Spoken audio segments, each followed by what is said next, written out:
Hi all, welcome back to Kerala P C talks. So നമുക്കിപ്പോൾ V F എയുടെ exam വരാൻ പോവുകയാണ്. അപ്പോൾ കുറച്ച് ബിഗിനേഴ്സ് ഉണ്ട്. ഒരു 2-3 പേര് എനിക്ക് പേഴ്സണലായിട്ട് ഇനി പഠിച്ചാൽ കിട്ടുമോ എന്നൊക്കെ ചോദിക്കുന്നുണ്ടായിരുന്നു. ഇനി പഠിച്ചാൽ കിട്ടുമോ ഇല്ലേന്ന് എനിക്കറിയില്ല. കാരണം ഓരോരുത്തർക്കും സമയം അവരെ ഡിപ്പെൻഡ് ചെയ്തിരിക്കും. എനിക്ക് കിട്ടുന്ന സമയമായിരിക്കില്ല ബാക്കിയുള്ള എല്ലാവർക്കും, നിങ്ങളുടെ സമയമായിരിക്കില്ല എനിക്കുള്ളത്. അപ്പോൾ അതിന് എനിക്ക് കറക്റ്റായിട്ടൊരു ഉത്തരം പറയാൻ പറ്റില്ല. ഒരു ദിവസം ഒരു 14 മണിക്കൂറൊക്കെ പഠിക്കുന്ന ആൾക്കാരാണെങ്കിൽ ചിലപ്പോൾ കിട്ടും. പക്ഷേ പെട്ടെന്ന് സിലബസ് തീർത്ത് കഴിഞ്ഞാൽ നമുക്ക് മാർക്ക് സ്കോർ ചെയ്യാൻ പറ്റുന്ന ഏരിയ പെട്ടെന്ന് തീർക്കുകയാണെങ്കിൽ നമുക്ക് അത്യാവശ്യം കട്ട് ഓഫ് കടക്കാനുള്ള മാർക്ക് കിട്ടും. അപ്പോൾ അതെങ്ങനെയാണെന്ന് പറഞ്ഞുതരാം. ഒരു 50-55 ദിവസം കൊണ്ട് നമുക്ക് സിലബസ് എങ്ങനെ കംപ്ലീറ്റ് ചെയ്യാം. മൊത്തം കംപ്ലീറ്റ് ചെയ്യുക എന്ന് ഞാൻ പറയില്ല, എന്നാലും നമുക്ക് അത്യാവശ്യം ഏരിയാസ് കവർ ചെയ്യാൻ പറ്റും. അപ്പോൾ അതാണ് നമ്മുടെ ഇന്നത്തെ വീഡിയോയിൽ പറയാൻ പോകുന്നത്. ആദ്യം തന്നെ നമ്മുടെ സിലബസ് എങ്ങനെ നമുക്ക് പ്രിൻ്റ് ഔട്ട് എടുക്കാം എന്നുള്ളത് നോക്കാം. അത് 2-3 പേര് എൻ്റെ അടുത്ത് ചോദിച്ചതാണേ. ഞാനിതിൽ എങ്ങനെയാണ് സിലബസ് ഡൗൺലോഡ് ചെയ്യുകയെന്ന് കാണിച്ചു തരാം. കുറേ പേര് എൻ്റെ അടുത്ത് ചോദിക്കുന്ന ഒരു ഡൗട്ടാണ്. അപ്പോൾ 2 രീതിക്ക് നമുക്ക് ഡൗൺലോഡ് ചെയ്യാൻ പറ്റും. ഇവിടെ ഇപ്പോൾ ഗൂഗിളിൽ പോവുക, ഞാൻ ഓൾറെഡി ഇവിടെ ചെയ്തിട്ടുണ്ട്. കേരള PSC LDC ഇതവിടെ വരും. നമുക്കിങ്ങനെ സിലബസ് എന്നുള്ളത് വരും. അപ്പോൾ ആ സിലബസിൽ ക്ലിക്ക് ചെയ്ത് കഴിഞ്ഞാൽ നമുക്ക് ഇതാ ഫസ്റ്റ് തന്നെ വന്നിട്ടുണ്ടാകും നമ്മുടെ PSC സിലബസ്. ഇങ്ങനെ കിട്ടും. നമുക്ക് വേണമെങ്കിൽ ഇങ്ങനെ ഡൗൺലോഡ് ചെയ്യണമെങ്കിൽ ഇവിടെ പോയിട്ട് നമുക്ക് ഡൗൺലോഡ് ഓപ്ഷൻസ് ഉണ്ട്, അത് വേണമെങ്കിൽ ചെയ്യാം. അല്ല എന്നുണ്ടെങ്കിൽ നമ്മുടെ PSCയുടെ ഒഫീഷ്യൽ സൈറ്റിൽ പോവുക. PSCയുടെ ഒഫീഷ്യൽ സൈറ്റ് ഹോം 2 ഉണ്ട്. അതെങ്ങനെ എടുക്കുകയെന്ന് പലർക്കും അറിയില്ല, അതും ഇവിടെ കാണിച്ചു തരാം. കേരള PSC തുളസി ലോഗിൻ അങ്ങനെ കൊടുത്താലും മതി. അത് കൊടുത്ത് കഴിഞ്ഞാൽ അതങ്ങനെ കേരള PSC എന്ന് വരും. അത് ഹോം 2 ആണ്. ഇതവിടെ കണ്ടോ, ഹോം 2 എന്ന് എഴുതിയിരിക്കുന്നത് കാണുന്നുണ്ടോ എന്ന് എനിക്കറിയില്ല. ഹോം 2 ആണ്. അതിൽ പോയി കഴിഞ്ഞാൽ നമുക്ക് പല ക്വസ്റ്റ്യൻ പേപ്പേഴ്സും അതുപോലെ അങ്ങനത്തെ കാര്യങ്ങൾ, PSC ബുള്ളറ്റിൻ വാങ്ങിക്കാനുള്ള ഓപ്ഷൻസ് അങ്ങനെയൊക്കെ കിട്ടും. ഓക്കെ, അപ്പോൾ ഇത് കണ്ടോ, 1 time registration login, departmental exam login അങ്ങനെയൊക്കെ കിട്ടും. പോസ്റ്റിൻ്റെ സ്റ്റാറ്റസ്, എങ്ങനെ അപ്ലൈ ചെയ്യാം, notifications, rank list, short list, അഡ്വൈസിൻ്റെ ഇതൊക്കെ കിട്ടും. ഇവിടെ ഇപ്പോൾ സിലബസ് ഇങ്ങനെ ഒരു ഓപ്ഷൻസ് ഉണ്ടാവും കുറേ. PSC ബുള്ളറ്റിൻ, കാലറി, ഫേസ്ബുക്ക്, ഇതിൻ്റെ ഏറ്റവും അവസാനമാണ് സിലബസ് വരിക. ഇത് ക്ലിക്കായി. ഇത് ക്ലിക്ക് ചെയ്ത് കഴിഞ്ഞാൽ ഇഷ്ടംപോലെ നമുക്ക് ഏതാണോ വേണ്ടത് അതിനനുസരിച്ച്, ഇതിപ്പോൾ civil excise officer, beat forest officer, Ayurveda therapist, നമുക്ക് ഇഷ്ടംപോലെ ഇതിലുണ്ടാവും. ഇതിൽ ക്ലിക്ക് ചെയ്തപ്പോൾ ഫയർ റെസ്ക്യൂവിൻ്റെ ക്ലിക്ക് ചെയ്ത് കഴിഞ്ഞത് അതെ സെയിം അതന്നെയാണ്. ഗൂഗിളിൽ പോയാലും ഇതേ സിലബസാണ് കിട്ടുക, ഇവിടെ വന്നാലും നമുക്ക് ഇതേ സിലബസാണ് കിട്ടുക. ഇത് നമുക്ക് ഇങ്ങനെ ഡൗൺലോഡ് ചെയ്യാം, ഓക്കെ അല്ലേ? അത്രയേ ഉള്ളൂ, വേറെ വ്യത്യാസമോ കാര്യങ്ങളൊന്നുമില്ല. രണ്ടും സെയിം ആണ്. അങ്ങനെയും ചെയ്യാം ഇങ്ങനെയും ചെയ്യാൻ തന്നെയുള്ളൂ. കുറേ പേര് എൻ്റെ ചോദിക്കേണ്ട സിലബസ് എങ്ങനെ ഡൗൺലോഡ് ചെയ്യാമെന്ന്. ഓക്കെ, ഇനി നമുക്ക് സിലബസിലോട്ട് വരാം. ഇതിപ്പോൾ LDCയുടെ സിലബസാണ്. നമ്മുടെ കഴിഞ്ഞ LDCയുടെ 503/2023 സിലബസാണ് എടുത്തിട്ടുള്ളത്. ഇത് ഞാൻ പ്രിൻ്റ് ഔട്ട് എടുത്തതാണ് കേട്ടോ. നമ്മുടെ നാട്ടിലൊക്കെ ആണെങ്കിൽ ഈ ഒരു പേജിൽ ഇങ്ങനെ 2 ഭാഗമായിട്ട് ഇവിടെയും കിട്ടുമായിരുന്നു. പക്ഷെ എനിക്കിവിടെ അവരങ്ങനെ എടുത്ത് തരണില്ല. എന്തുകൊണ്ടാണെന്ന് അറിയില്ല. ചിലപ്പോൾ പൈസ കൂടുതൽ അവർക്ക് വാങ്ങിക്കാൻ വേണ്ടിയിട്ടായിരിക്കും. കുറേ പറഞ്ഞു നോക്കി, അവർ ചെയ്തു തന്നില്ല. ഞാൻ കഴിഞ്ഞ വീഡിയോയിൽ പറഞ്ഞിട്ടുണ്ടായിരുന്നു, എനിക്കിപ്പോൾ ക്ലാസ്സൊക്കെ ഓൺലൈൻ ക്ലാസ്സിൻ്റെയൊക്കെ PDF നോട്ട് പ്രിൻ്റ് എടുക്കുകയാണ്. അപ്പോൾ അതിങ്ങനെ എടുത്തു കഴിഞ്ഞാൽ ശരിയാവില്ല. അപ്പോൾ ഈ പ്രിൻസ്റ്റർ പറഞ്ഞ ആപ്പിൻ്റെ ഒക്കെ ഞാൻ കണ്ടു യൂട്യൂബിൽ. ഒരു കുട്ടീൻ്റെ അടുത്ത് ഒരു യൂട്യൂബ് ചാനൽ സജസ്റ്റ് ചെയ്തിട്ടുണ്ടായിരുന്നു. അപ്പോൾ ഞാൻ അതൊക്കെ കണ്ടു. പക്ഷെ ഇങ്ങോട്ടേക്ക് ഡെലിവറി ഉണ്ടോ എന്ന് എനിക്കറിയില്ല. അറിയാവുന്നവരുണ്ടെങ്കിൽ ഒന്ന് പറഞ്ഞു തരണം കേട്ടോ. കാരണം എനിക്ക് കുറേ ഇതിപ്പോൾ ഞാനൊരു 2-3 ക്ലാസ്സിൻ്റെ മാത്രം പ്രിൻ്റ് ഔട്ട് എടുത്തപ്പോൾ എനിക്ക് 150 രൂപയുടെ മേലെയായി. അപ്പോൾ അത് കുറച്ച് ടാസ്ക്കാണ്. പക്ഷേ പോട്ടെ, സാരില്ല. ഇത് LDCയുടെ സിലബസാണ്. ഇതിൽ മാർക്ക് ഡിസ്ട്രിബ്യൂഷൻ എങ്ങനെയാണെന്ന് വെച്ച് കഴിഞ്ഞാൽ എല്ലാവർക്കും അറിയുന്നതാണ്, എന്നാലും ഞാൻ പറയാം. ചരിത്രം 5 മാർക്കാണ്, ഭൂമിശാസ്ത്രം 5 മാർക്ക്, അതുപോലെ ധനതത്വശാസ്ത്രം, ഇന്ത്യൻ ഭരണഘടന, കേരളം, ഭരണവും ഭരണ സംവിധാനങ്ങളും 5 മാർക്കിനാണ് വരുന്നത്. ടോട്ടൽ 5, ഇതൊക്കെ 5 മാർക്കിനാണ്. പിന്നെ ജീവശാസ്ത്രം, പൊതുജനാരോഗ്യം 6 മാർക്കിനാണ്. ഭൗതികശാസ്ത്രവും രസതന്ത്രവും 3 മാർക്കിന് വെച്ചിട്ടാണ്. കലാ, കായിക, സാഹിത്യം, സംസ്കാരം 5 മാർക്കിനാണ്. പിന്നെ കമ്പ്യൂട്ടർ അടിസ്ഥാന വിവരങ്ങൾ 3 മാർക്ക്. പിന്നെ സുപ്രധാന നിയമങ്ങൾ 5 മാർക്ക്. ആനുകാലിക വിഷയങ്ങൾ 20 മാർക്കും. അതുപോലെ ലഘുഗണിതവും മാനസിക ശാസ്ത്രം, മാത്സ് നമുക്ക് 10 മാർക്കിനാണ് വരുന്നത്. ഇംഗ്ലീഷ് 10 ആണ്, മലയാളം 10 മാർക്കിനാണ്. ഇങ്ങനെയാണ് നമുക്ക് മാർക്ക് ഡിസ്ട്രിബ്യൂഷൻ വരുന്നത്.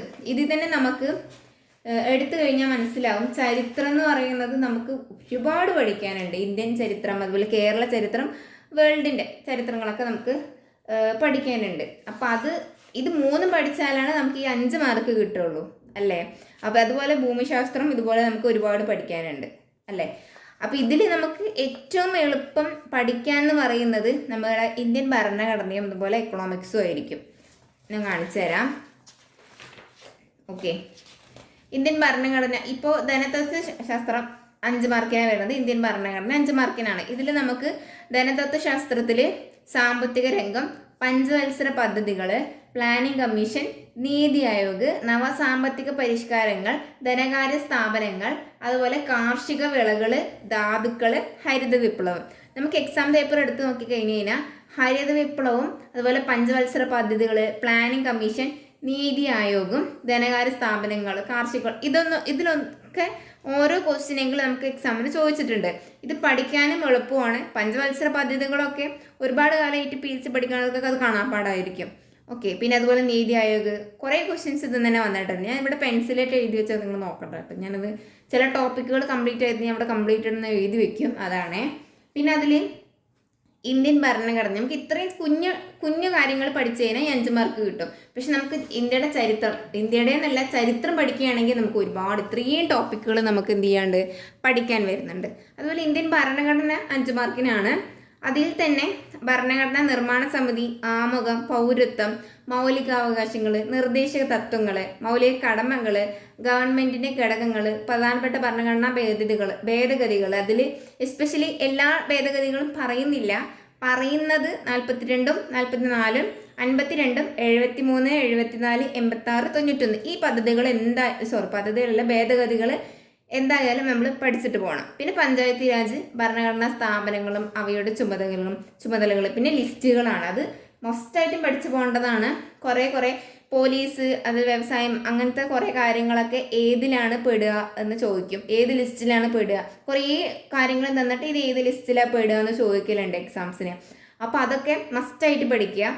പിന്നെ എന്താണെന്ന് വെച്ചാൽ ഇതും 5 അവിടെ നമുക്ക് 10 mark സേഫായി.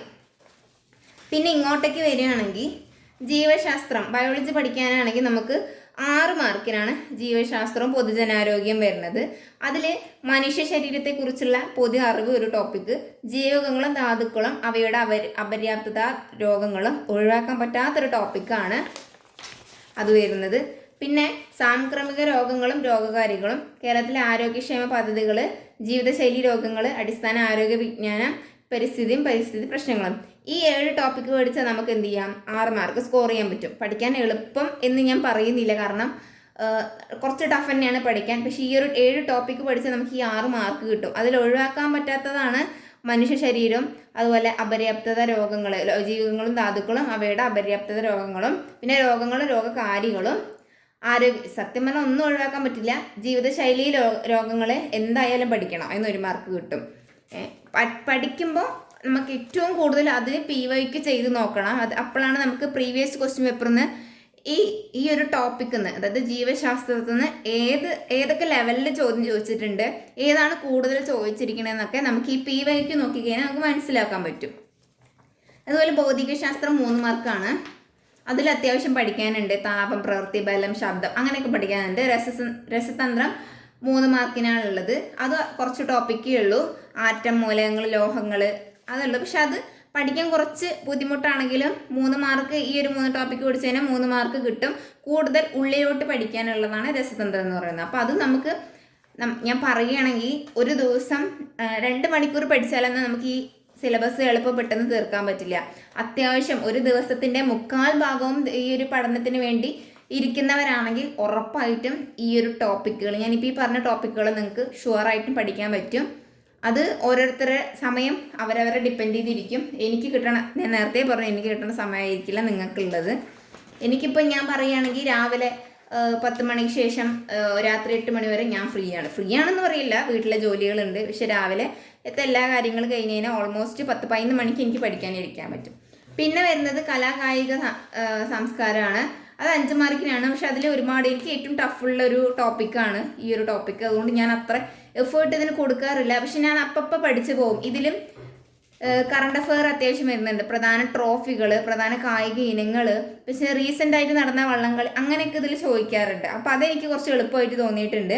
കായികത്തിലൊക്കെ Olympics, Paralympics, winter Olympics ഇതൊക്കെ ഒഴിവാക്കാൻ പറ്റാത്ത ടോപ്പിക്കുകളാണ്. അപ്പോൾ നിങ്ങൾക്ക് ഇതിൽ ഏതൊക്കെ ടോപ്പിക്ക് പഠിച്ച് തീർക്കാൻ പറ്റുന്നോ അതൊക്കെ പെട്ടെന്ന് പഠിച്ച് തീർക്കാം. നമുക്ക് ഒളിമ്പിക്സ് ഒക്കെ കുറേ ആയി കഴിഞ്ഞിട്ട് 28-ലെ വേറെ ഒളിമ്പിക്സ് വരികയാണ്. അപ്പോൾ കഴിഞ്ഞിട്ട് നമ്മളൊക്കെ പഠിച്ച് ഫിനിഷ് ചെയ്തിട്ടുണ്ടാവും. അതൊന്ന് പൊടി തട്ടി എടുത്താൽ മതി. ഏഷ്യൻ ഗെയിംസ്, പിന്നെ അതിൻ്റെ വേദികൾ, വിജയികൾ, റണ്ണേഴ്സ്. അപ്പം അതൊക്കെ നോട്ട് ചെയ്ത് വെക്കുക. നമുക്ക് എവിടെ നിന്നാ ക്വസ്റ്റ്യൻ വരിക എന്ന് പറയാൻ പറ്റില്ല. പിന്നെ വരുന്നത് ഇംഗ്ലീഷ്, മലയാളം, മാത്സ്. അത് മസ്റ്റായിട്ടും നമുക്ക് അതിന് മുന്നേ ഇവിടെ IT വരുന്നുണ്ട്. അതിൽ hardware, software, computer network, internet. Malayalam, English, maths ഞാൻ പറയാം. പിന്നെ സുപ്രധാന നിയമങ്ങളാണ്. ഇതും നമുക്ക് 5 മാർക്കിനാണ് വരുന്നത്. 5 ടോപ്പിക് ഉണ്ട്.